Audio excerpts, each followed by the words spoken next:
¿Qué tal, mis amigos? Un nuevo video para nuestro canal de Santo Tomás Moro. En esta oportunidad les traigo el consejo de leer una excelente novela apocalíptica, ¿sí? Acá les muestro la tapa.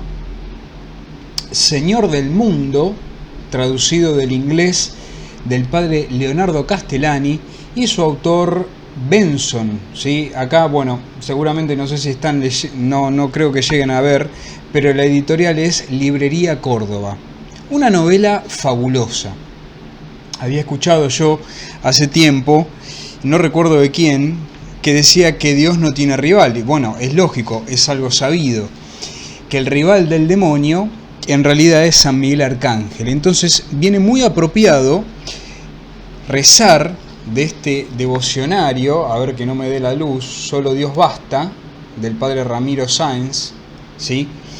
Editorial Gladius, del 2007, rezar la oración a San Miguel Arcángel, hecha por el Papa León XIII. Yo también tengo un videíto donde hablo sobre esta oración, muy interesante por qué el Papa la realiza. Y vamos a rezarla para después empezar con los puntos orientativos de la lectura, lógicamente sin contar el final y demás. En el nombre del Padre, del Hijo, del Espíritu Santo. Amén. San Miguel Arcángel, defiéndenos en la batalla.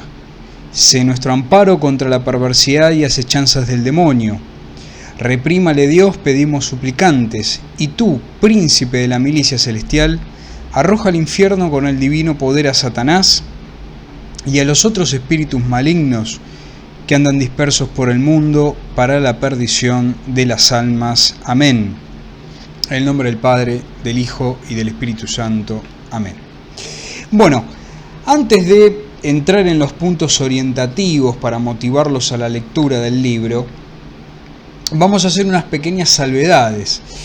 Antes del prólogo de esta editorial traducida por el padre Castellani, se lee que dice con permiso de las autoridades eclesiales. Me parece algo fabuloso, ¿no? De obediencia a la única iglesia de Cristo. Es decir, el escrito sale porque la madre iglesia da permiso. No se diga más. Por otro lado, quiero aclarar que algunas frases las voy a leer textualmente del libro y otras quizás están así en el libro, pero no voy a hacer la aclaración. Es decir, mis amigos, todo sale del libro. Yo puse algunas reflexiones, algunas cuestiones, pero en definitiva todo es producto de esta sensacional obra. Y sobre el autor, ¿sí? Que no es un tema menor, sobre Benson, que ahí en la tapa está en castellano Roberto Hugo Benson, les aconsejo que lean el postfacio del padre Castellani, porque allí habla del autor y es muy interesante, sacerdote católico convertido del anglicanismo, ¿sí? Y hace esta novela apocalíptica, escribe esta novela apocalíptica muy buena. Entremos en estos puntos en los cuales espero quiera Dios los oriente, los motive para la lectura, para la reflexión de esta obra. Empieza con con una escena, pongámosle, de tres personas, ¿sí? Hay una persona que está contando en un grupo de tres cómo se llegó a ese punto de la historia en este futuro, ¿no? Entre estas tres personas hay dos sacerdotes, el padre Percy Franklin, que es el protagonista de la obra, y después está el padre Francis, ¿sí? Entonces, este hombre cuenta cómo se llegó a este punto de la historia y menciona, yo acá me armé un guión para hacer la cosa más ordenada, ¿no? Y no perderme los puntos, por lo menos los más importantes. Son varios puntos, así que bueno, espero resumírselos, pero bueno, espero que Dios mediante los más importantes queden bien claros.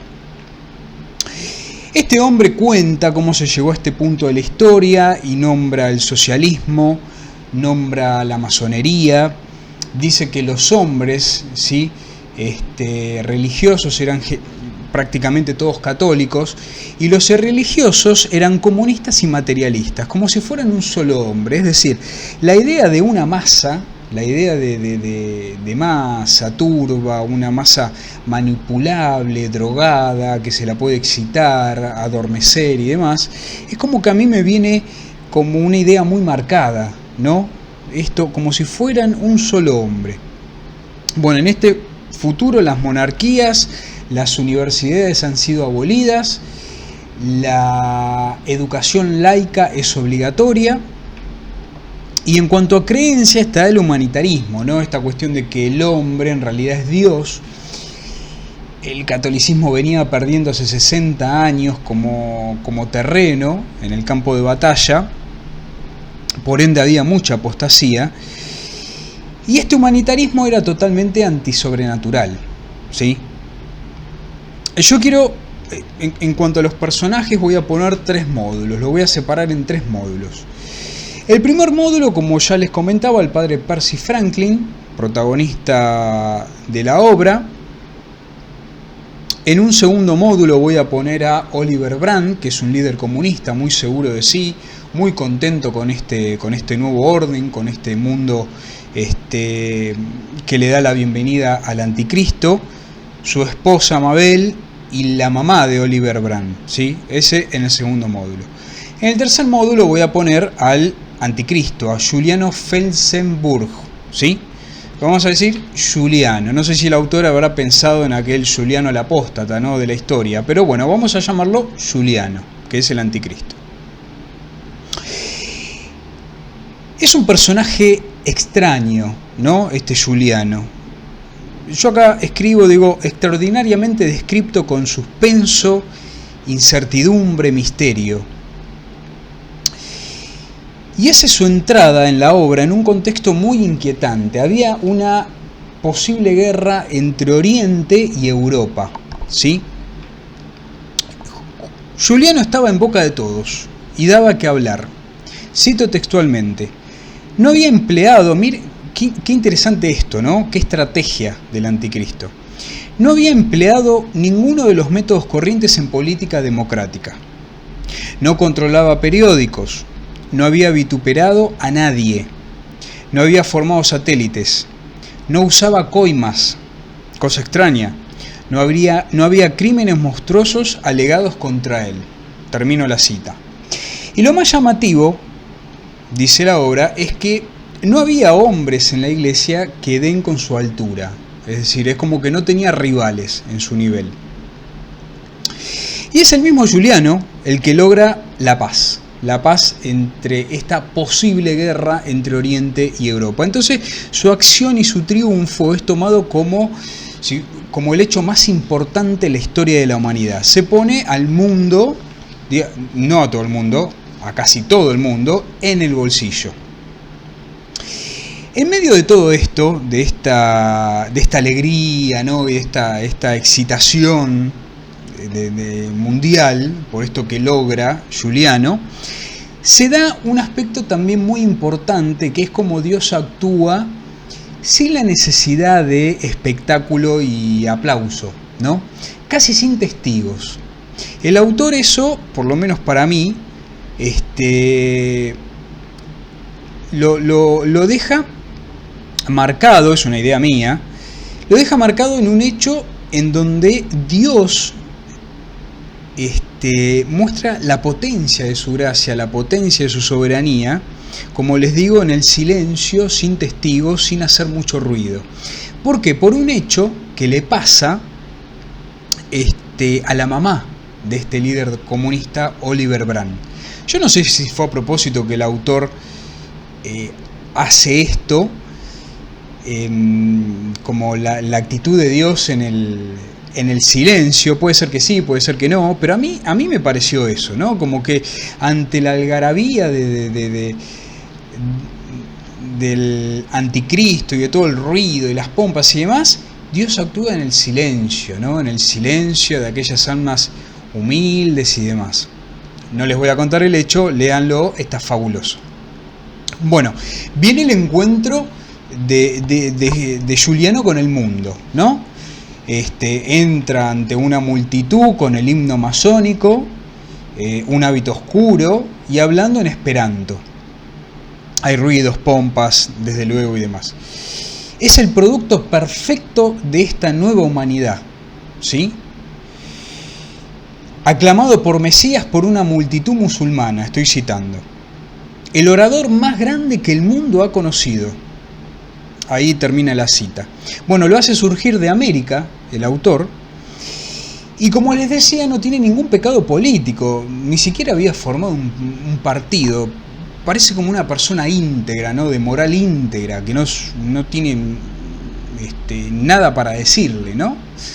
Para contrarrestarle. Una apariencia de unos 33 años.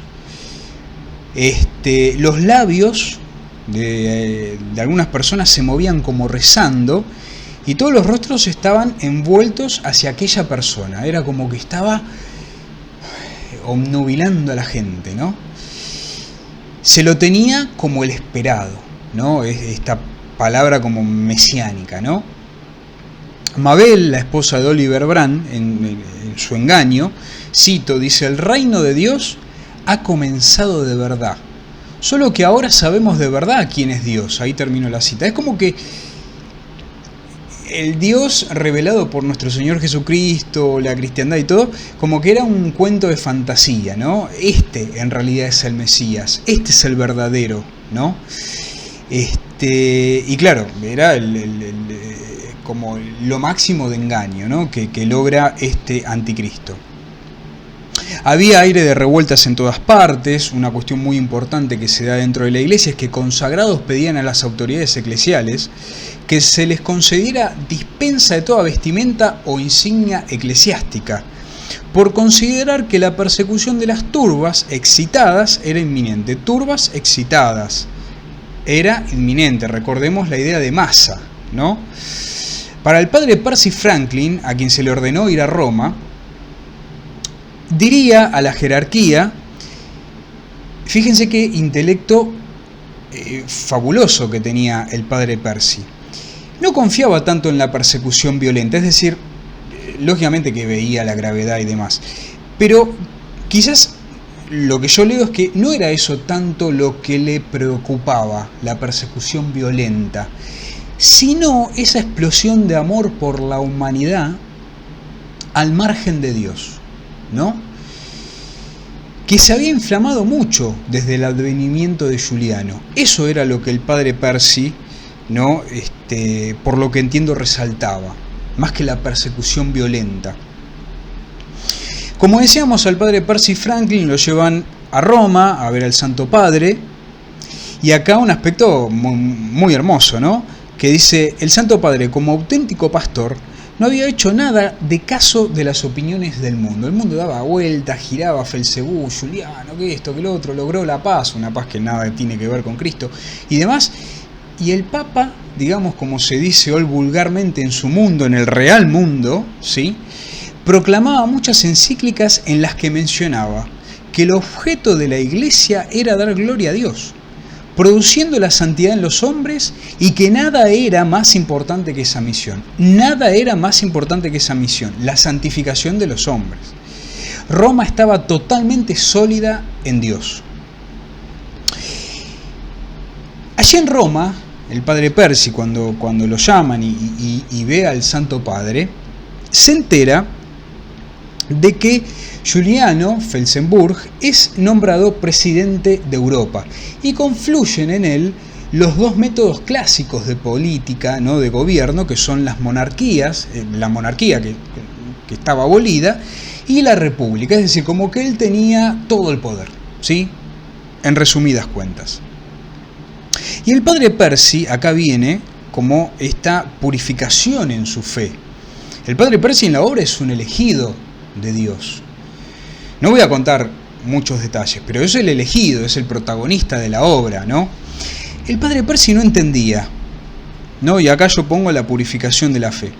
Se preguntaba por qué Dios estaba en silencio, ¿no? Para los que aman a Dios, el silencio de Dios es muy doloroso.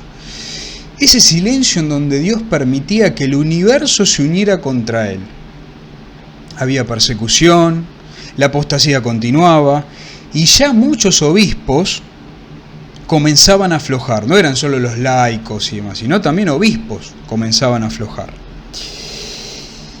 Entonces, claro, el padre Percy seguramente en su interior tenía esta cuestión del silencio de Dios. ¿Por qué pasan estas cosas? ¿Por qué Dios lo permite y demás? El Santo Padre crea una nueva orden que se llama la de Jesús crucificado.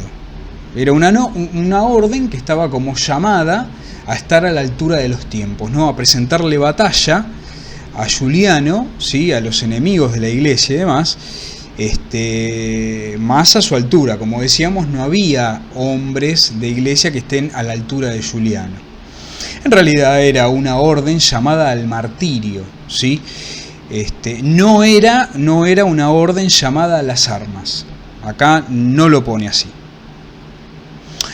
Bueno, sigamos adelante en el relato. La adoración y el culto iban a ser restablecidos. Lógicamente el culto a Juliano Felsenburg, no al verdadero Dios. Este nuevo culto era obligatorio y, atención, se perseguía a los que no lo acataban. Corría el tiempo y la nueva orden florecía, como así también los mártires. El padre Percy, ahora cardenal, como les digo, estoy salteando puntos en la obra, dejaba Roma, recordemos que él estaba en Roma, y deja Roma porque se enteran de que se estaba planeando entre católicos un atentado violento contra un hecho particular. El cardenal Percy lo quiere evitar, ¿verdad? Fíjense que acá en ningún momento de la obra se habla de una resistencia armada por parte de los católicos. Entonces, bueno, acá el cardenal quiere evitar este episodio, pero bueno, el atentado no solamente que no se lleva a cabo, sino que es descubierto por el enemigo. Entonces se mandan a Roma 200 aeronaves para dinamitarla. ¿Sí? Los católicos ya tenían que ser excluidos de la sociedad, del mundo civilizado. Me hace acordar a la obra de Soloviev, que también tenemos un videíto en este canal, cuando los cristianos son como echados, ¿verdad?, de la sociedad, por lo que recuerdo, y ellos deciden irse al desierto, ¿no? Bueno, acá pasa algo similar. Los católicos tenían que ser excluidos de toda civilización. La gracia sigue actuando, ¿sí?, de manera silenciosa y poderosísima. Pasa algo con la mujer ahora de Oliver Brand. Primero con su madre y después con su mujer, con Mabel. Tampoco la vamos a contar. Muy interesante cuando lo lea. Luego de liquidar a Roma, se da inicio a la ceremonia religiosa de adoración a Juliano.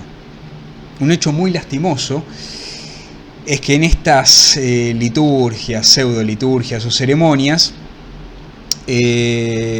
está el padre Francis, que era el que estaba al principio del relato.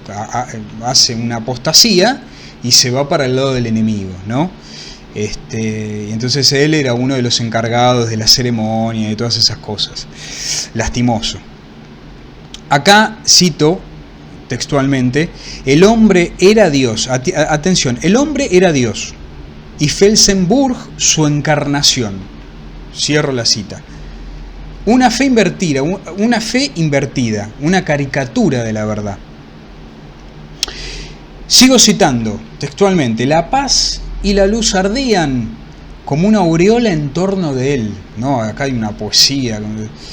Ya no era un hombre quien hablaba, sino un ser en el plano de lo sobrehumano.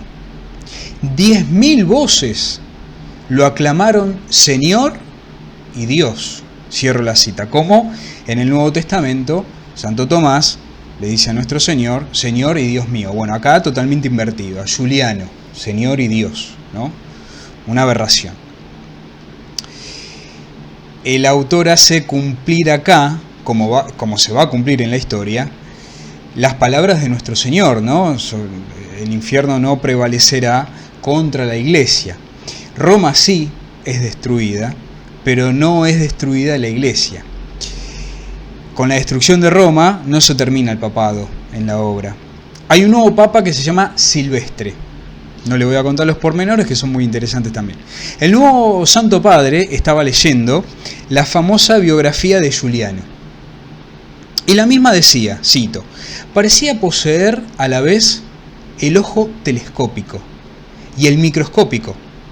Discernía líneas y movimientos de alcance universal. Y a otra mano tenía una apasionada exigencia del pormenor último. Cierro cita, la tenía como quien dice recontra clara.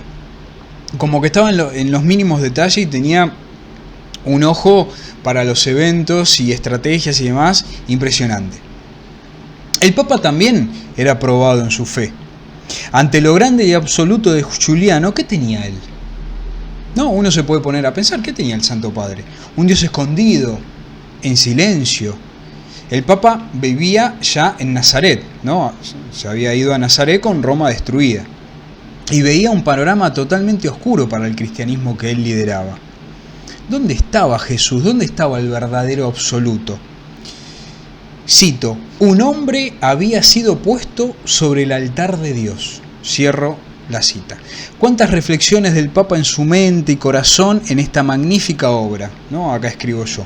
Podríamos reflexionar si en nosotros se dan las mismas preguntas e incógnitas que en el Papa Silvestre. Y claro,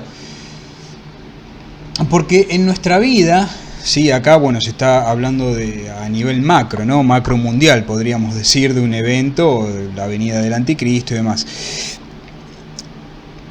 Pero también en nuestras vidas, cuando pasan hechos muy dolorosos, ¿sí? De hecho, a nivel mundial lo vemos, ¿sí? En estos días está esto del caso horroroso del asesinato de Lucio Dupuy, este chiquito de 5 años que, bueno, dolorosísimo. Y uno, claro, se pregunta, ¿no? ¿Cómo puede ser, Dios mío, que pase esto? Bueno, es producto de la maldad del hombre que accede a la tentación y demás. Pero también puede pasar en nuestras vidas, cuando, no sé, una tragedia, la muerte de un ser querido, un accidente, lo que sea. Y bueno, ahí podemos, ¿no?, preguntarnos sobre el silencio de Dios, sobre esa aparente ausencia de Dios, ¿no? Y cómo duele eso. Pero nosotros por la fe, ¿sí?, y apoyados en la gracia de Dios, que como veíamos en esta obra es poderosísima, sabemos que aunque Dios esté en silencio, y aunque parezca que no está, no está en silencio y siempre está actuando en nuestro favor. Por eso hay que tener confianza plena. Cito, los hombres habían aprendido la coherencia, también las lecciones sociales del cristianismo, al margen de un divino maestro. Cierro, ¿no?, la cita. Y pongo, ¿acaso no es esto común en nuestros días? Cuando nos quedamos en lo social, en lo terrenal, dejando de lado que eso debe ser elevado a lo sobrenatural por los medios que nos ofrece la única Iglesia de Cristo. Fíjense cuando uno como católico, por las enseñanzas del mismo Jesús, hace obras de bien social, ¿no?, y demás. Y con eso está todo bien, porque eso la gente que no tiene fe y demás lo puede ver bien, incluso colabora. Pero la cuestión ahí puede llegar a cambiar cuando esa misma persona que hace obras de bien en lo social se pone a hablar sobre cuestiones que la Iglesia también enseña sobre la moral. Por ejemplo, el aborto, la homosexualidad, los anticonceptivos, el no tener relaciones antes del matrimonio y demás. Ahí ya la cosa cambia. Ahí ya quizás se nos va al choque, se nos va la discusión, se ponen los peros y demás. Y acá, bueno, como lo dice el autor, los hombres habían aprendido la coherencia también en las lecciones sociales del cristianismo, pero al margen de un divino maestro. Por lo menos así lo entiendo yo. Bueno, el estado del Papa en Nazaret, su estado era la pura fe, una fe purificada, una fe de acero, certera y al mismo tiempo con oscuridad. Él no veía, él en realidad creía, ¿sí?, que entiendo es una visión más poderosa que la misma visión. Cito, la montaña aplastante de la incredulidad no podía destruir un hecho que era más duro que el diamante, como el sol en los cielos para un mundo de ciegos. Termino ahí la cita. Bueno, y para terminar, mis amigos, los últimos 2 ítems, ¿sí? Al Papa le llega una noticia, porque no les voy a contar el final, al Papa le llega una noticia muy, muy importante. Y me gustaría resaltar esta cuestión. Esta noticia que llega es muy, muy horrible, muy horrible. Y para manipular a las masas, ¿qué es lo que se logra? Cito textual esto: la prensa fue manejada con extraordinaria destreza. ¿Para qué? Para que compre esto, para que compre esta noticia que el Papa recibe, ¿no? Y lo que es más llamativo, bien engaño del anticristo, es que se usan palabras como, por ejemplo, misericordiosamente, ¿no? Se toma una acción, como por ejemplo uno puede ponerse a pensar en la eutanasia, ¿no? Se le aplica la eutanasia a un ser humano y se le dice que es por piedad, por una cuestión misericordiosa, ¿no? Acá el anticristo va a realizar una cuestión y se usa el término misericordiosamente, ¿no? Con todo lo que lleva de contradicción. Y para finalizar, mis hermanos, me tomo la libertad también de leerles una cita que yo escribo en este guión, como decíamos, como yo había escuchado, que Dios no tiene rival. Este es un libro, y ustedes dirán, ¿cómo? Es un libro que llama a la confianza plena. Es un libro que llama, pero totalmente, a la confianza plena en Dios. Es un libro totalmente esperanzador. Y uno dirá, ¿pero cómo? Si todo el panorama es negro, hay oscuridad, los hombres de fe están siendo probados en su fe, la gente compra la apostasía, ya casi no queda gente de fe, el anticristo se lleva al mundo por delante y todos los aplauden, Sí, es un libro que llama a la confianza plena, en donde se deja ver que Dios está en otro nivel. ¿Qué hay más consolador que eso? ¿Sí? De recordar que Dios siempre está en otro nivel. Jamás tuvo rival, como yo lo había escuchado, ni lo tendrá, pues sencillamente es imposible que lo tenga, es Dios. Entonces, que nos quede muy claro eso, ya sea a nivel mundial, a nivel macro y a nivel micro, ¿no? En nuestra vida personal, por más oscuro que sea el panorama, no perdamos jamás y pidamos siempre esa confianza plena en la bondad de Dios, en la providencia de Dios, que a Dios no se le escapa nada, ni el mínimo detalle, ¿sí? Tengámoslo siempre presente para no comprar jamás la desesperanza que no es propia del cristiano, todo lo contrario, ¿sí? Es muy... Cuando yo leí la primera vez este libro, que claro, uno lo va leyendo, va pasando las hojas y demás, la primera vez que lo leí, claro, cuando llega el desenlace y demás, uno dice, pero ¿cómo? ¿El libro termina así? ¿Ya está? ¿Este es el final? Y uno al principio como dice, uy, pero después con el tiempo uno se puede ir dando cuenta que el final es el mejor de todos, porque Dios es simple. La solución de Dios es simple, efectiva, cortita y al pie. A nosotros nos toca confiar, resistir, pedir su gracia, fortaleza para seguir firmes, no claudicar, acá como hacían los obispos, como hizo el padre Francis, ¿no? como hacían los laicos y demás. Y no, resistir la tentación con la gracia de Dios, seguir firmes hasta el fin, sea cual sea el panorama. Y en el desenlace de la obra, ustedes van a ver como el padre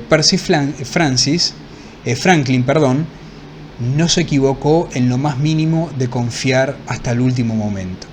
Que la Santísima Virgen, San José y San Miguel Arcángel nos alcancen de la Santísima Trinidad esta fortaleza y esta fe que va y le presenta pelea a todos y contra todo, ¿sí?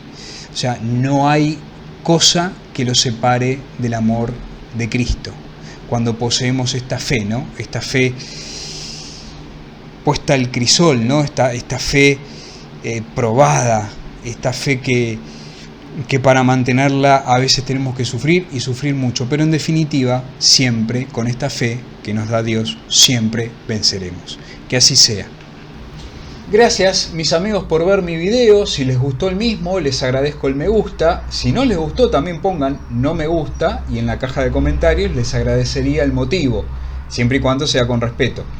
Y también los invito a suscribirse al canal, ver los demás videos y compartirlos si les parece. Viva Cristo Rey y viva la militancia católica. Amén.